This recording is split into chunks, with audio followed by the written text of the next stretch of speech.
नमस्कार, मैं हूं प्रशांत भारद्वाज और आप देख रहे हैं न्यूज रूम पोस्ट। राजस्थान सरकार ने कलेजे पर पत्थर रखकर right to health bill pass किया था।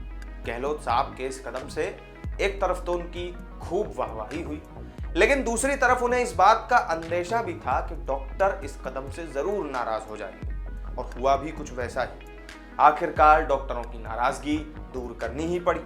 हेल्थ बिल पर सरकार और डॉक्टरों के बीच समझौता हुआ है। अब ऐसे में क्या ये राइट टू हेल्थ बिल किसी काम का रहा है या नहीं, इसी पर बात करेंगे। ये बताएंगे आपको कि कैसे राइट टू हेल्थ बिल, जिसके अखबारों में बड़े बड़े विज्ञापन छपवाए गए, उसमें अब जान ही नहीं बची। राजस्थान में इस साल विधानसभा के चुनाव होने हैं। कांग्रेस के लिए यह जरूरी हो चला था कि कोई ना कोई ऐसा दांव चला जाए जिससे जनता उन पर फिर से विश्वास कर ले। इसके लिए मुख्यमंत्री गहलोत ने सोची समझी रणनीति के तहत राइट टू हेल्थ बिल को हरी झंडी दिखाई। हफ्ते दो हफ्ते एक तरफ गहलोत साहब के इस कदम की तारीफ हुई, तो दूसरी तरफ राजस्थान के डॉक्टर सड़कों पर उतर आए। ये सच है कि Rajasthan right to health bill लाने वाला देश का पहला राज्य बना है, लेकिन डॉक्टरों के आगे सरकार ने कहीं ना कहीं घुटने जरूर टेक दिए। राइट टू हेल्थ की हेल्थ ही खराब कर दी। अब यह बिल खाली कनस्तर की तरह हो गया है। अस्पतालों के डॉक्टरों से समझौते के बाद सीएम अशोक गहलोत ने डॉक्टरों का आभार जताया।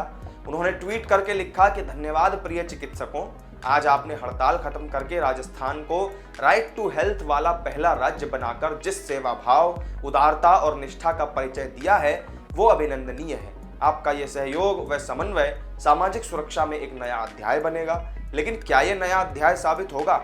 बहुत चुनौतियां हैं, और सरकार ने डॉक्टरों से जो समझौता किया है वो क्या है, उसे भी जानिए, ताकि आप खुद अंदाजा लगा सकें कि ये बिल अब कितने काम का रह गया है। सरकार ने हेल्थ बिल पर जो समझौता किया है उसके मुताबिक अब 50 से कम बेड वाले निजी अस्पताल बिल के दायरे में नहीं आएंगे। बताया जा रहा है कि इससे 98% निजी अस्पताल बिल के दायरे से बाहर हो जाएंगे, क्योंकि प्रदेश में ज्यादातर अस्पताल 50 से कम बेड वाले ही हैं। जो अस्पताल 80 बेड तक के भी हैं, वो रजिस्ट्रेशन करके कम बेड कराने की कोशिश करेंगे। ग्रामीण क्षेत्रों में तो 95% तक अस्पताल छोटे ही होते हैं। हालांकि सरकार का यह कहना है कि बिल को चरणबद्ध तरीके से लागू किया जाएगा। अगले चरण में बाकी अस्पतालों को शामिल करने की कोशिश की जाएगी। राज्य सरकार को केवल निजी अस्पताल ही नहीं, बल्कि ट्रस्ट और सोसाइटीज की ओर से संचालित अस्पतालों को भी राइट टू हेल्थ के दायरे में लाने के लिए काफी मशक्कत करनी पड़ेगी।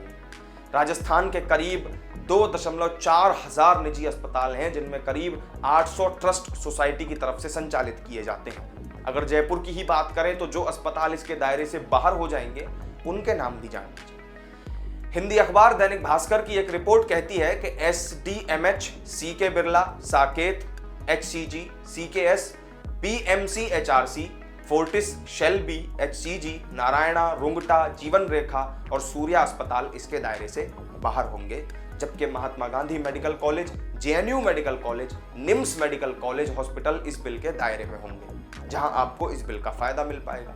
सरकार से अनुदान या फिर रियायत दरों पर जमीन लेने वाले अस्पताल ने अगर पहले MOU में किसी ऐसे क्लॉज पर साइन किए हैं कि भविष्य में सरकार की योजनाओं में शामिल हो जाएंगे, तो उन्हें हेल्थ बिल में शामिल होना पड़ेगा। उदयपुर की अब अगर बात करें तो यहाँ 6 अस्पतालों में आपको फ्री इलाज मिलेगा। RTH के दायरे में आने वाले अस्पतालों में Gitanjali medical college and hospital, Ananta medical college, American medical college, Pacific medical college, Alakh Nayan मंदिर, नारायण सेवा संस्थान हॉस्पिटल का नाम शामिल होगा।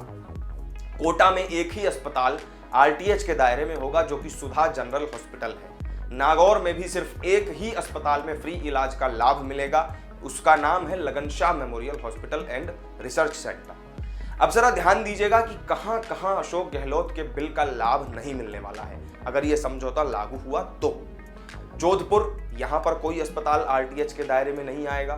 दूसरा जिला झालावाड़, जहां पर कोई भी अस्पताल RTH के दायरे में नहीं है। तीसरा अजमेर, जहां पर कोई भी अस्पताल किसी तरह का RTH के दायरे में नहीं आता। चौथा, इसमें अगला जो जिला है वो अलवर है। इसके अलावा बीकानेर भी है, जहां भी कोई भी अस्पताल RTH के दायरे में नहीं आएगा। इसके अलावा भीलवाड़ा में भी कोई भी अस्पताल RTH के दायरे में नहीं होगा। इसी तरह अन्य जिलों में पाली, सिरोही, बारां, बाड़मेर और भरतपुर में भी RTH का फायदा लोगों को नहीं मिल पाएगा।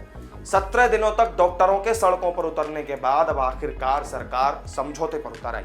अब यह बिल दोबारा पेश नहीं होगा। राज्यपाल की मंजूरी मिलते ही कानून भी बन जाएगा। चूंकि अभी इसके नियम और शर्तें बनना बाकी रह गया है, लिहाजा सरकार से हुए समझौतों की ये शर्तें इसी दौरान शामिल की जाएंगी। अब इसका असर क्या होने वाला है? एक तो ये कि सरकार इसे लेकर जो दावा कर रही थी कि इससे जनता का भला होने वाला है, अब कितना भला हो पाएगा आप खुद ही सोचिए। वो भी आने वाले दिनों में तो पता चल ही जाएगा। जनता खुद महसूस भी करेगी तो उसकी प्रतिक्रिया भी देगी। दूसरा, फिर यह भी संभव है कि इस बिल के कानून बन जाने के बाद निवेशक हेल्थ सेक्टर में निवेश करने से पहले R&D करेंगे और तभी आगे की योजना बनाएंगे। यानी कुल मिलाकर गहलोत के लिए यह बिल कितना बड़ा गेम चेंजर साबित होगा, अगले कुछ महीनों में यह भी दिखने लगेगा। डॉक्टरों ने स्पष्ट कर दिया है कि जो समझौते किए गए हैं उसमें बदलाव नहीं हो। तो आपको क्या लगता है कि राइट टू हेल्थ बिल को लेकर सरकार को यह समझौता करना चाहिए था? अगर आप राजस्थान में रहते हैं तो कमेंट करके जरूर बताइएगा कि वहां लोग क्या कह रहे हैं। उम्मीद है आपको वीडियो पसंद आया होगा।